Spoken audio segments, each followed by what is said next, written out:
Ben H, vous avez fait une bonne action ce week-end? Non. Oui, ça c'est tout moi les amis. Je suis tombé dans la bonté, le don de soi quand j'étais petit. On se refait pas, que voulez-vous. Alors voilà l'histoire.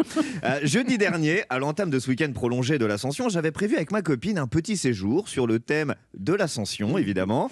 Et croyez-moi, rien de très catholique dans cette Ascension. On s'est retrouvés à genoux, mais c'était pas pour prier, comme dirait l'autre. Non, rien à voir avec Jésus. Alors les deux à genoux, je vous expliquerai. Essaye d'imaginer.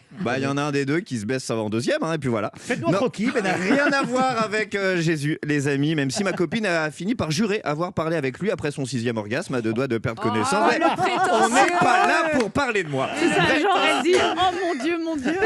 Est-ce qu'on peut l'appeler, sa copine, juste pour vérifier? Allô. Quelle heure là? Venez, je fais une chronique.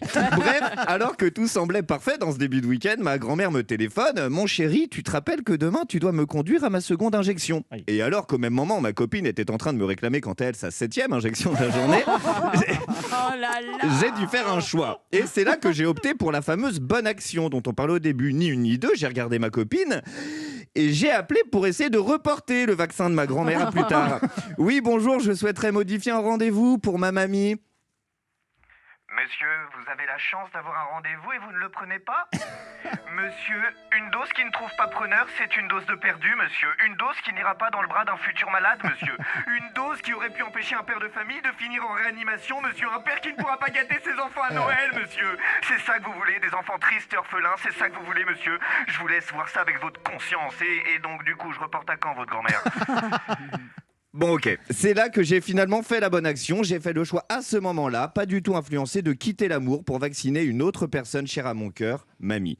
Et c'est donc un peu grâce à moi que désormais ma grand-mère possède son propre QR code. Voilà, telle une publicité dans le métro où un yaourt 0%, on peut désormais flasher mamie pour connaître sa composition. Le QR code, c'est le truc du futur. Demain, on sera tous contrôlés à l'entrée d'un événement ou à la douane, plein d'endroits, et il y aura tout dessus. Bonjour madame, voilà, petit QR code. Alors qu'est-ce qu'on a? Casier vierge, vacciné, balance ascendant vierge, un dauphin tatoué sur la fesse gauche.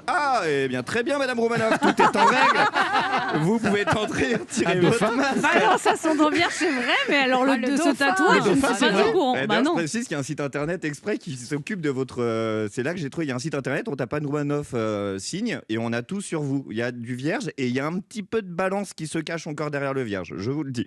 Pas très intéressant. Moi, je suis dans Astrothème, je sais. Oui, c'est ça. Et il y a plus de 138 000 personnes qui ont consulté votre astrothème. Mais le dauphin sur la fesse, vous l'avez trouvé où? C'est un astrothème? C'était à l'entretien d'embauche. Du coup, en sortant, je lui dis, mamie, tu ne crains plus rien maintenant, tu vas pouvoir reprendre une vie normale. Et elle me répond, non, tant qu'on n'a pas de date de réouverture des boîtes, on va continuer à se faire chier tous les week-ends. Me répond-elle énervée en faisant tourner le joint. Et c'est là que je me suis dit que ma grand-mère de 74 ans était rentrée dans le monde d'après avant moi. Dans le monde d'après, grâce à son vaccin, mamie pourra aller chanter dans tous les stades de France avec ses charmants amis hooligans du PSG. Grâce à son vaccin, ma grand-mère pourra continuer à faire des pogos dans les fosses des concerts de métal qu'elle affectionne tellement. Grâce à son vaccin, mamie va pouvoir continuer à aller chiner du beau gosse dans les plus grosses discothèques de Paris. Parce que, comme elle dit, c'est pas parce que papy est descendu de la voiture que mamie peut pas faire monter quelqu'un à l'arrière. Oui, grâce à cette deuxième... Mamie, je t'embrasse.